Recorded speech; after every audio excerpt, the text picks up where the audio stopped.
Hi, I'm here to bring you some sad tidings. I have ceased my reading of 2 books, and with a heavy heart, well, not really, I would like to share with you my thoughts on these books.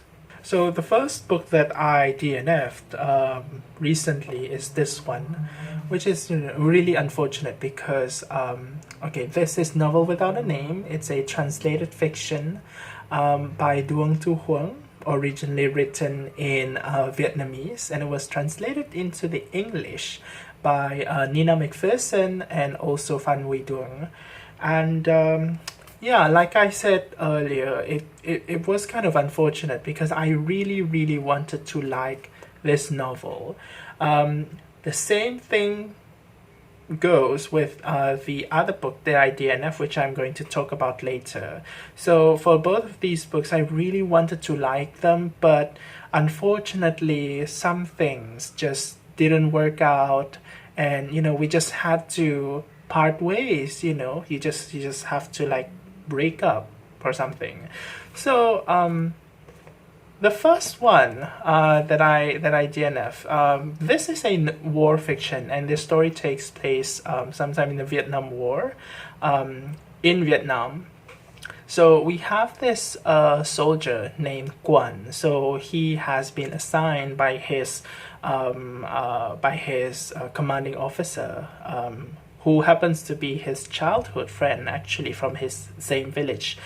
He has been assigned by this officer and his friend to sort of visit one of their mutual friends in the village, because apparently something has happened to that friend because of the war. And so at this time, the war was actually like really raging in Vietnam, and so everyone was like really struggling. Everyone was having like really difficult time. Societies are torn apart, families are torn apart, and we sort of see how the kinds of people that Quan encounters as he returns to his village, and I think as he departs from his village as well. So this novel, it kind of has this structure in which there isn't actually there aren't actually chapter breaks. Like, so far, up until I stopped reading, up until the point I stopped reading, it was just like really long prose with, of course, paragraph breaks, but it was just long without chapter breaks.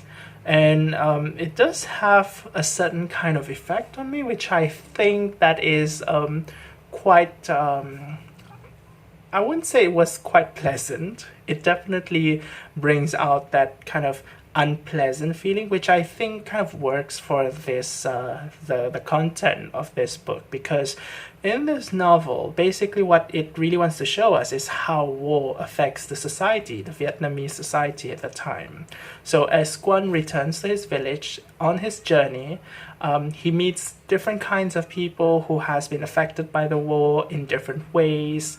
He meets his fellow soldiers. He meets with his neighbors, his people from his past, from his childhood. In the village, he also meets more neighbors. He also meets his old girlfriend, who is sort of a disgraced woman of sorts by the time he arrives. So he meets so many different personalities and faces, and all of these people just sort of show some kind of change that because of the war. And so this novel is pretty much just the main idea that it wants to drive to us is that war changes the society. War changes people in different ways and aspects. And with our main protagonist Quan, it changes him in such a way that he sort of becomes numb. He becomes sort of emotionless, not extremely emotionless, but he just sort of becomes like someone who does not exhibit extreme emotions. He does not show like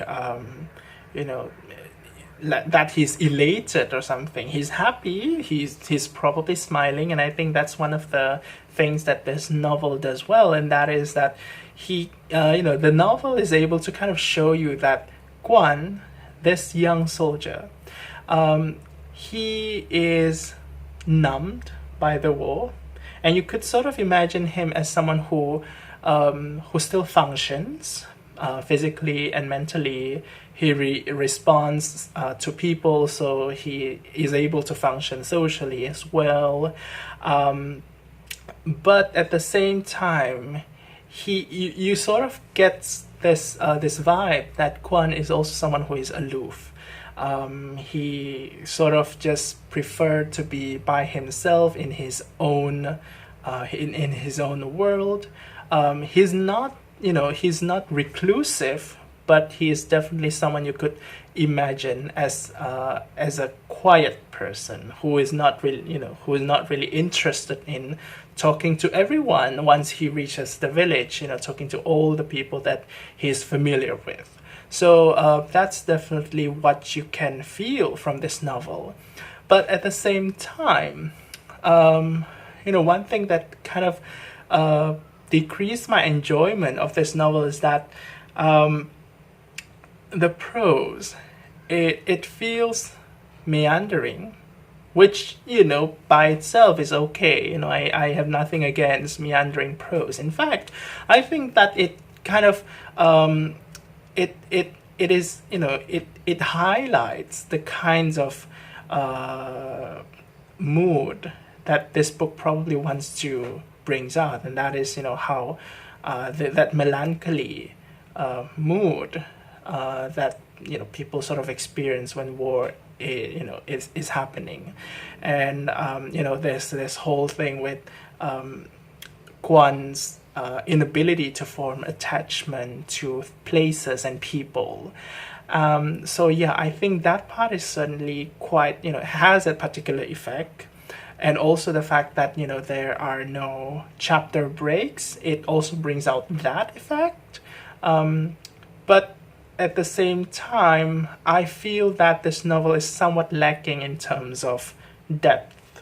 And that is, like how Guan, he encounters so many different people on his journey to the village.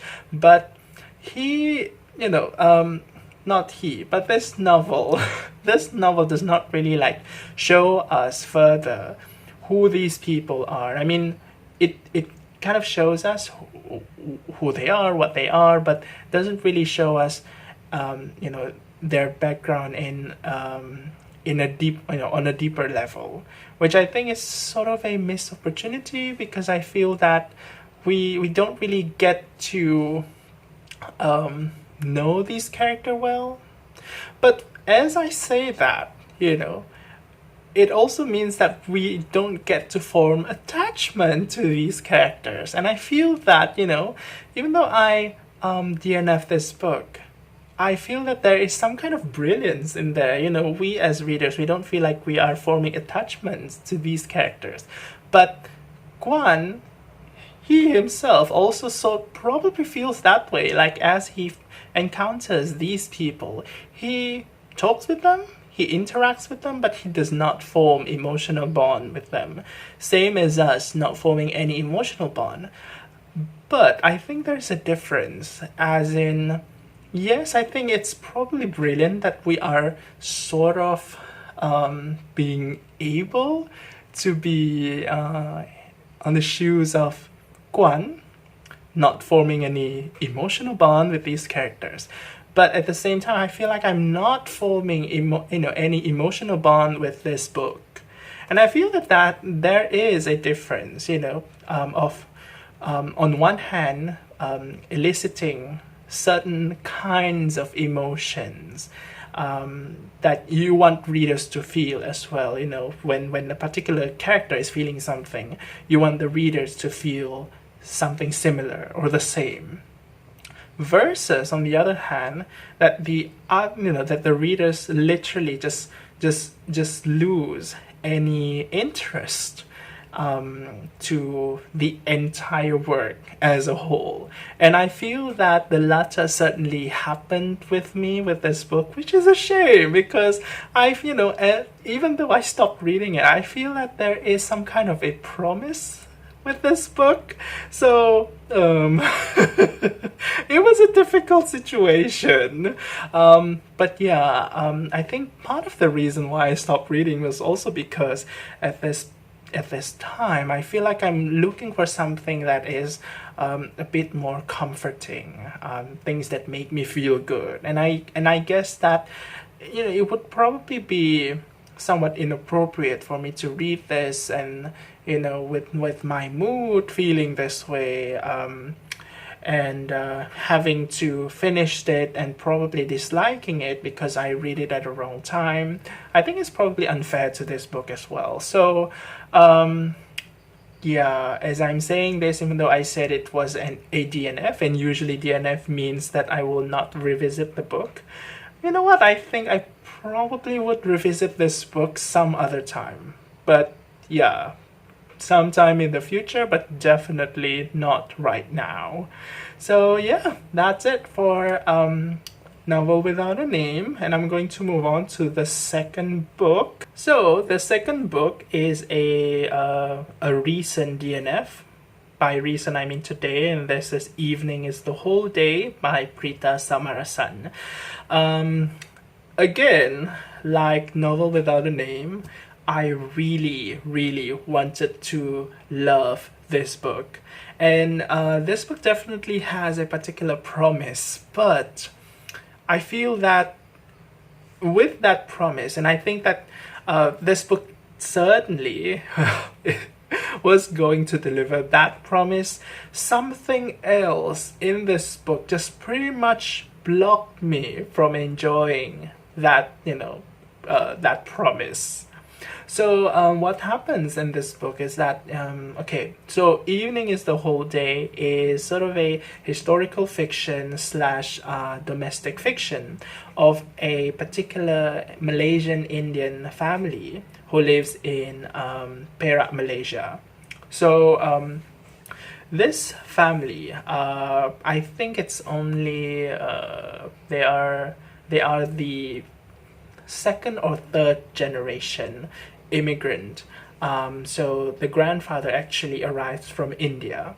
But the main people that we see in this family, we have the father, Appa, we have the mother, Amma, we also have the grandmother named Pati, and we have their 3 children. The eldest one is a girl, Uma, a young woman, and then the second child, the son named Suresh, and also the youngest daughter named Asha. And living with them also is their servant. They have other servants as well, but this particular servant is quite receives a fair bit of screen time, whose name is Chalum.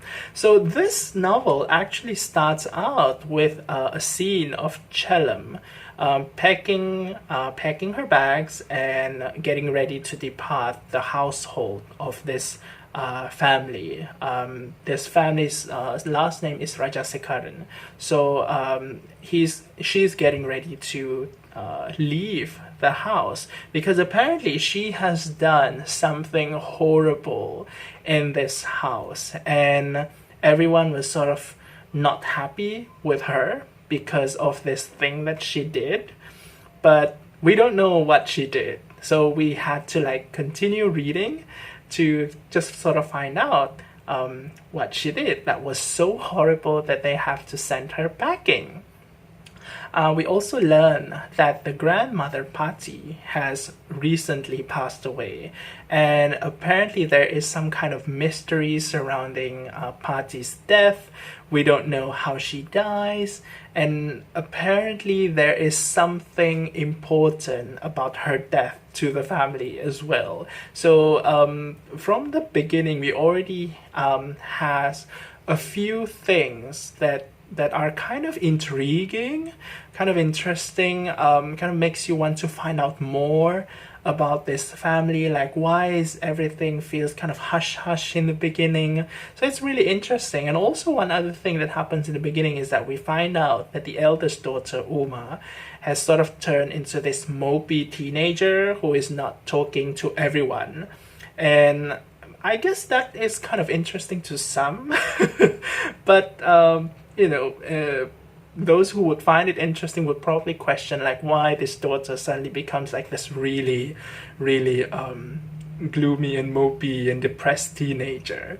So that is going to be explained later as well. But I must say that by the time I stopped reading this book, I actually did not know why she turns into this mopey teenager. But I did find out why Chalum was sent away and how the grandmother dies. So, at least I got something out of it. And the way that the structure of this novel unfolds is that it is not written in a chronologically linear fashion. And with every chapter, the previous chapter would sort of introduce us with these intriguing things, intriguing questions. And the subsequent chapters would sort of serve as a vignette that would answer that question. Like in the next chapter, we sort of finds out more about the background of this family as to why they are that way.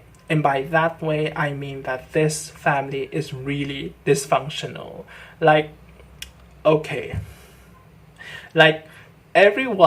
Every single person in this Rajasekaran household, and probably including the servant herself, Chalum, they are just so mean. They are just so shitty towards one another.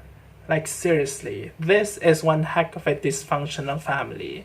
It feels almost like a soap opera in a way, which I'm going to kind of talk about later as to why I DNF it. But one thing that you have to know about this book is that we have this family who is just so mean to one another, okay? And everyone is just miserable in this book. And I'm not saying that that is a bad thing, because I personally feel that, that's kind of interesting. Like, why is everyone so mean towards one another? I think that that is a material for a good story, a very intriguing story, in fact. I like that kind of stuff. People don't have to be likable. But yeah, that is, so that for me is an interesting point. Kind of like something that attracts me towards the book as well. We sort of just, this book, as you move on from chapter to chapter, you find out more about each of the members of the family. You find out more about their past, what happens between them, why are they acting that way towards one another, and just pretty much why they're just being really, really shitty people. You might wonder why did I stop reading this book, even, when I have said all of those nice things about it. Well, the writing of this book just didn't sit well with me. This book is, it has this like really stylized writing, which I think some people would enjoy. It has this like really specific writing that has plenty of metaphors and similes and adjectives and adverbs and modifiers, descriptive words. It has all of these things thrown in there. And I think many people would enjoy that. Many people would appreciate it. But for me, it feels really, really overwritten. It feels like every single sentence in this book is an opportunity for the author to inject some style. Every single sentence in this book has style. So I feel that this book is literally bogged down. The story is bogged down by style. It is literally drowned in style.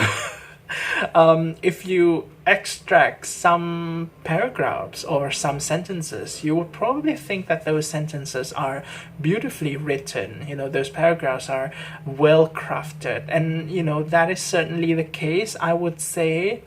But imagine every single sentence, every single paragraph written in this form that is just so stylized. It gets too much. It gets too much. Like some of the details that it also includes a lot of extemporaneous details, like like ones that I could remember. Like one of the details they include, for example, is that how it describes one very unimportant character as this a mean Elvis impersonator, which, okay, I mean, it's fine, that's kind of interesting, but that's extra 3 words there. And then there's also how it describes how one character, while she was looking at a group photo, she just sort of noticed that some people at the back row are kind of hidden behind the people on the front row, and they don't appear as full person, and she's wondering if they should be counted as halves or quarters. Like, okay, that's an interesting thing to say. But I don't see how it really serves any function to this entire story.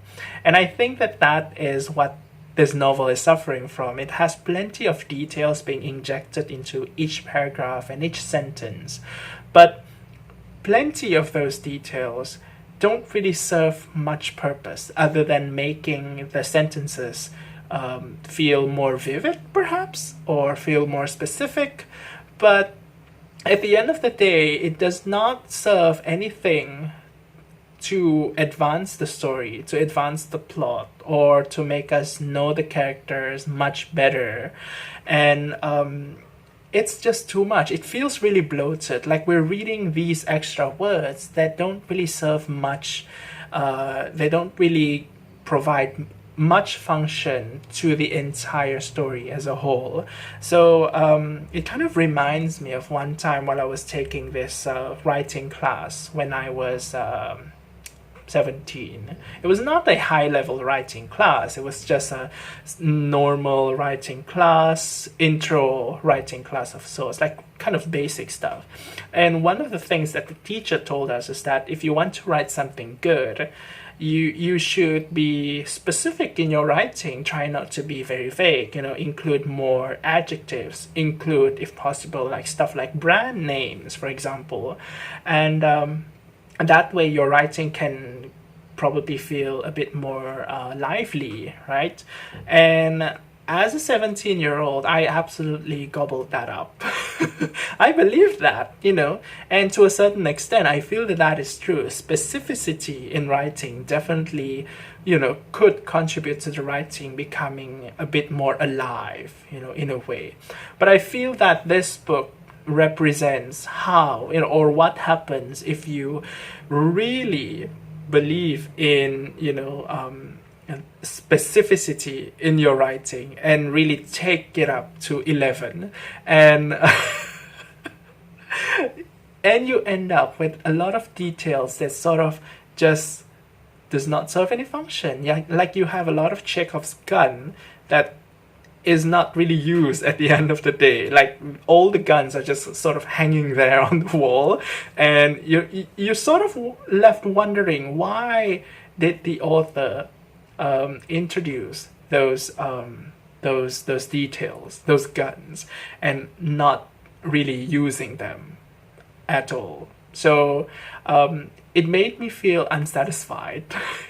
It made me feel unsatisfied and also exhausted because I had to read many words and I'm the sluggish reader. So it's it definitely, mentally, it's definitely mentally taxing to read this book. And I felt that it was much easier for me to sort of just listen to a TTS voice reading the ebook to me instead of me reading this book on a physical book like this. But yeah, but before I stop talking about this book, I just kind of want to mention that another point that I think is quite positive about this book is how it includes Malaysian culture and history in here. I really like the way how it sort of just includes like important events in Malaysian history, like the Malaya's independence in 1957, and also the race riots that happened on May 13, 1969, in this book, without actually drowning the actual thing, which is the Rajasekaran family in this book. In fact, we still see those events happening in the background, but the main point is still about this family. The family is still front and center, which I think is really great. And the way that their story is happening, being set against the background of these historical events, it feels kind of nearly seamless and feels kind of organic. And I kind of love that. And also, this book has plenty of local flavor. So many characters in this book, they speak in this particular English that is probably not like proper grammar English. Instead of, it's kind of like English mixed with Malaysian flavored English, Malaysian Tamil English, if you say, but also some other Malaysian English as well. It also includes some Malay words, some local flavors. Like, this book has plenty of local Malaysian flavors. So if you are interested in that kind of style, if you are interested in knowing more about what is Malaysian flavors of sorts, you could try this book. I feel that it does the Malaysian local flavor really, really well. Some people would probably find it difficult to read this book because of that. But if that is something that you are interested in, a book that feels quite Malaysian, this is probably one of the books that I recommend, even though I DNF'd it. But yeah, my point about the over-stylized, overwritten prose still stands, but still there are some other good points about this book. But just in case, if you are interested in other Malaysian flavored books that I think it's filled with local flavors, but that I did not DNF, you should certainly try Shih-Li Kow. I read most of her stuff before. I think all of her stuff before. And I really loved her work. So yeah, that's another recommendation for you. So with that, I am going to end this rant video. And I hope you are inspired by this or you enjoyed it. And yeah, again, these two books are by no means like objectively bad books, but they just sort of have aspects that didn't really agree with me. And if I would still recommend you to try these books, see if they work for you, because apparently many other people like this book, based on the reviews on Goodreads. So yeah, I think you should try them if you are feel at least bit at least feel intrigued about these books. You should try them. So I'll see you again in a different video. So until then, take care, thanks for watching, and bye.